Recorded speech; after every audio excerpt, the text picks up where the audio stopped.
I don't know, I've been having these thoughts lately about how demoralized I see people online are. And over all sorts of different things, right? I know that I've seen a lot of artists over the last course of, you know, I guess the last 6 months really. Might be even less than that though. It's felt like 6 months. It's felt like a couple of years, but it's only been like 6 months, right? After all the stuff with AI art and all the advances that are taking place in technology, I've noticed myself even feel this pull to just not engage. Like not engage with any of it at all. And I've noticed that I find myself in sort of a weird position of stagnancy. And I recognize there's some kind of change that has to happen.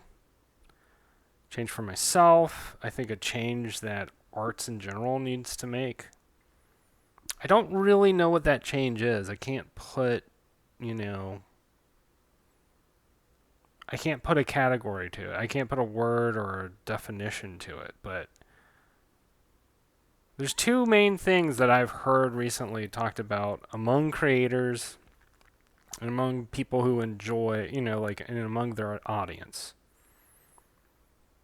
And the only thing that I see people talk about when they talk about art lately, they talk about money and they talk about, you know, how are they being treated on whatever platform they're publishing on.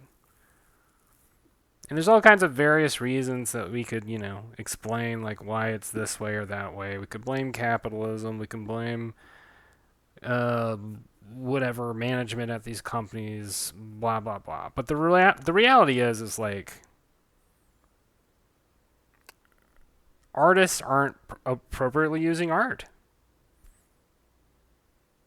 Art has never been a money making endeavor. Art, by happenstance, makes some artists money. That's the history of art. Art never started as a money making enterprise. And I think that if you find yourself in the position that you want to be an artist, that you feel like what you can make can have an impact on people, then you should make art. But if the first thing that comes to your mind is yeah, but can I make a living off of it? Just immediately stop. You're going to make yourself upset. You're going to disappoint yourself. You're going to hit so many brick walls. And I'm saying this to you right now to save yourself years of disappointment and upset and grief. Just stop now. There's so many other things that you could be doing with your life that you can make money, raise a family, even have impact on society in ways that artists just don't, right? Art has an impact on society. It always has, always will. But the way it's impacting society is changing because society is changing. Technology is changing sort of the way that we think about things right now. And that's just the cycle that we're in. We're in a very materialistic cycle of history. We're in a period where people are sort of for better or worse, obsessed with how can they manipulate their environment and how can they manipulate themselves. It's very inward focused, it's very self focused, and it's not interested in, the communal. It's not interested in the outward. It's not interested in the big picture. We're just not in a big picture period of time. And you'll hear people talk about, the future and have all this big picture spiel, but at the end of the day, what they care about is how can I sell this thing? How can I build a giant audience off of it? How can I, make tons of money? How can I have influence? How can I have power?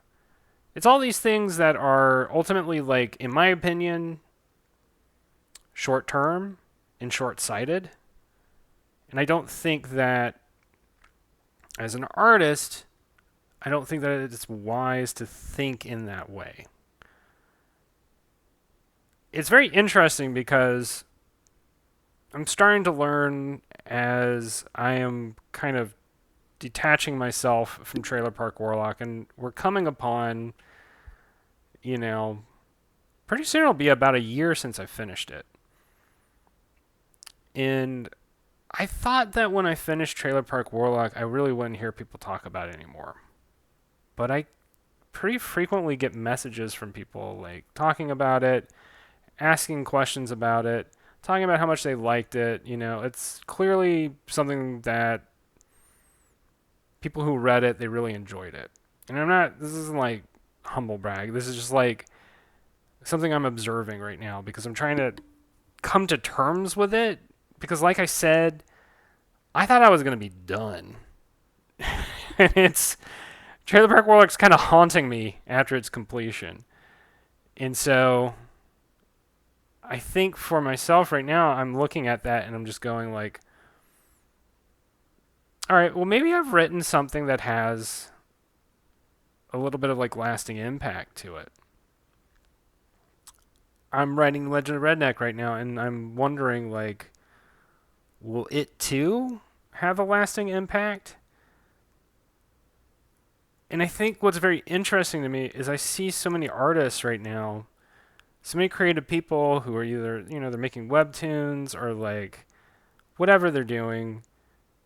They don't think long term about what they're making at all. They're not concerned about like how will people think of this when I'm gone. What they're thinking about is, yeah, but can I get to that point where I'm self-sustaining as an artist? Can I get to that point where I'm making money? And I think that what's happening is they're thinking in their mind like the period in which I create it is the only time people are going to ever think about it or remember it or even care. And like after it's done, nobody's going to care anymore. And when I'm dead, nobody's going to care anymore. This might be the first time in history that artists have felt this way. And I think it's a totally false way of thinking. But I understand where it comes from. I understand that it comes from the entirely like nebulous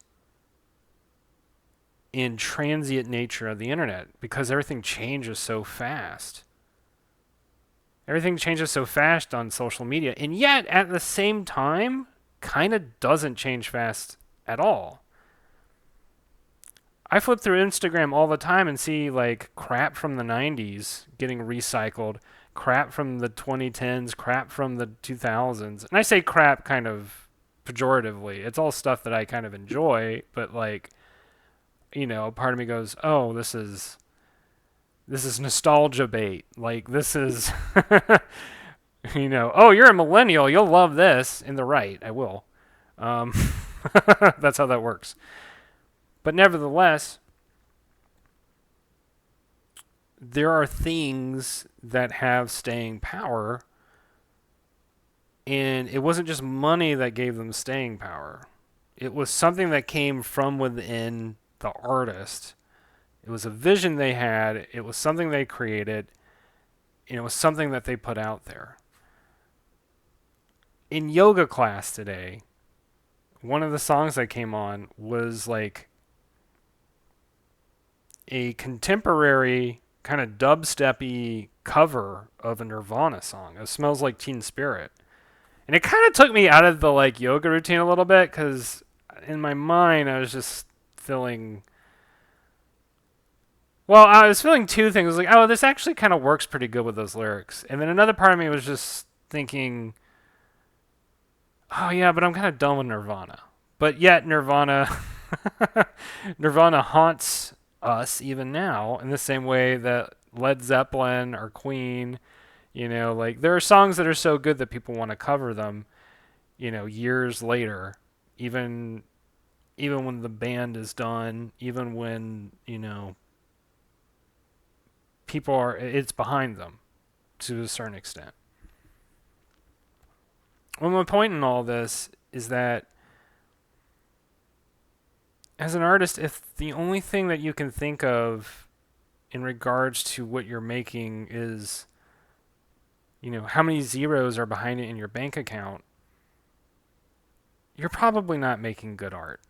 I mean, just to be totally honest, you're probably not making anything that's worthwhile to you. It's probably not worthwhile to the people around you. And that's sad. I think that you need to find in yourself that thing that needs to be said regardless of how much money you're making, regardless of who's paying you, regardless of whatever platform you're putting it on. Because here's the thing, like Shakespeare has survived the extinction of books. And I'm saying that rather, facetiously, but Shakespeare has survived all of human history up to now, which is not, I mean, let's say it's about 400, 500 years. That's a long time. People still talk about Shakespeare today, even though it's not as many people, but people still talk about him. People still talk about his plays.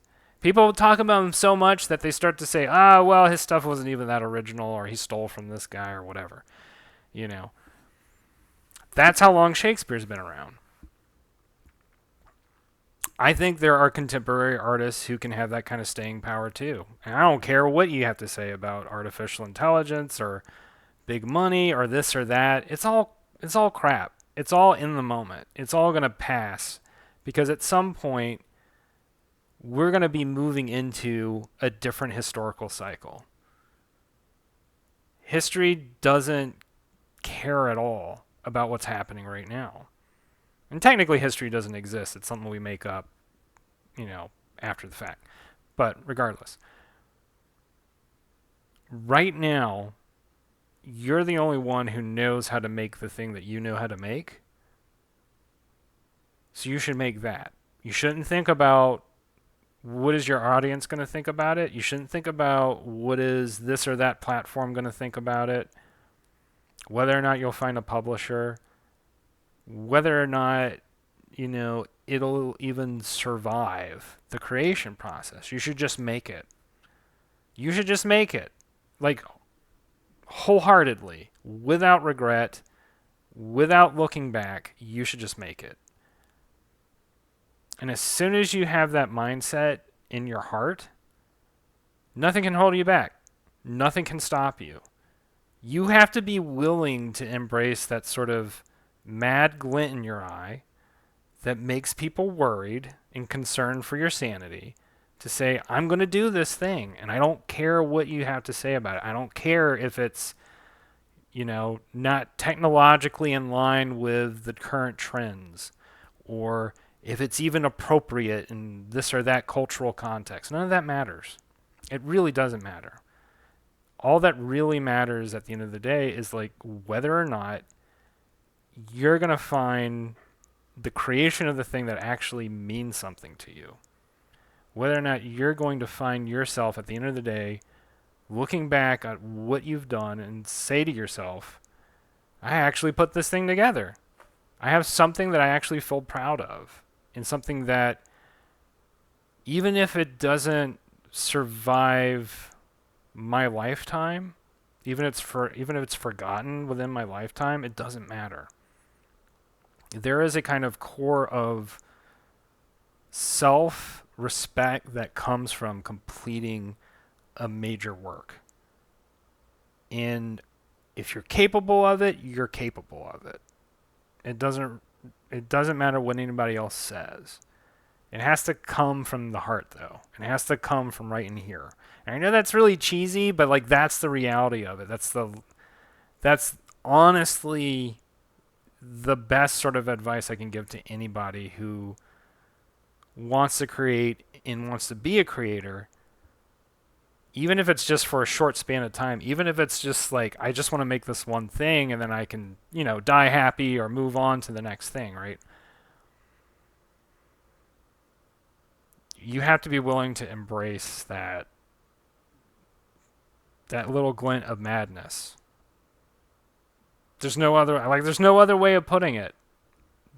Creativity is a kind of madness, and if you're not willing to embrace that and accept that as a reality, then stay out of the pool. I mean, that's that's all I can say about that. Um, so I'll just to finish off,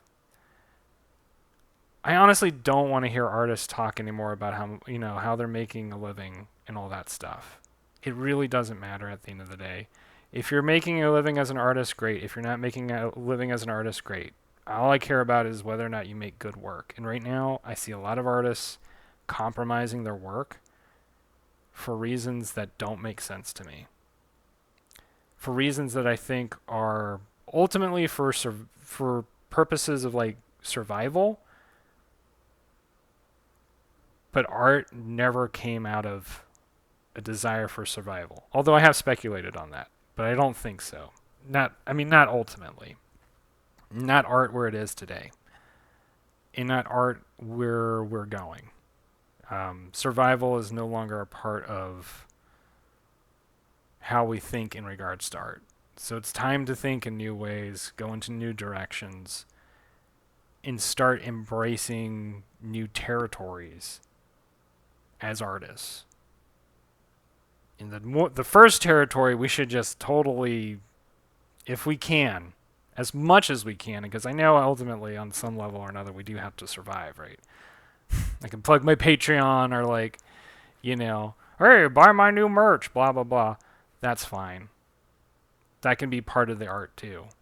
But what I am saying is the actual like core of what you make, whether it's a story, whether it's even just like a single illustration or a set of illustrations or a video game, that first point from which you're coming from needs to be completely divorced of all that crap. At least initially. At least get it made. Make something and don't ever think about the money. If you can do that, I think you're able to embrace the heart of like what it means to be an artist. So anyway, I just had that ramble that I needed to get out of my heart. I hope that it finds you well and inspires you, or if it just makes you upset and mad, look, you're welcome to leave a complaint in the comments section. I'm happy to hear it out and listen to what you have to say. With that said, I hope you have a great rest of your evening, day, whatever it is, and we'll talk again soon. Bye.